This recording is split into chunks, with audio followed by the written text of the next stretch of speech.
আল্লাহকে ছেড়ে দিলেন কেন? আল্লাহর সাথে দুশ্মনী কেন? যে ছেলেটা সারাদিন একটা ওয়াক্ত নামাজ পড়ে না, যে বিবি একটা ওয়াক্ত নামাজ পড়ে না, যে মেয়েটা পর্দা করে না, তারে জিজ্ঞাসা করেন না যে মা সবার সাথে সম্পর্ক বজায় রাখো, মালিকের সাথে কেন দুশ্মনী? আল্লাহর লগে কি নারাজি হইলা? আল্লাহর সাথে কি দুশ্মনী? আল্লাহর লগে কেন রাগ করলা? কেন রাগ করলা?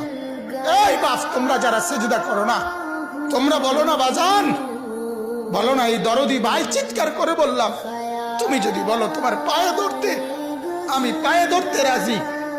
তুমি যদি বলো তোমারে জড়িয়ে ধরে কাঁদতে, আমি কাঁদতে রাজি। তুমি বলো কেন আল্লাহর সাথে রাগ করলা? কেন আল্লাহর সাথে রাগ করলা? কেন আল্লাহর সাথে নারাজ হইলা? কেন সেজদা কপালে জুটলো না? কেন মালিকের সাথে সারাদিনের এত কিছুর বিনিময়ে আল্লাহ তাআলা একটা মিস কল দিলে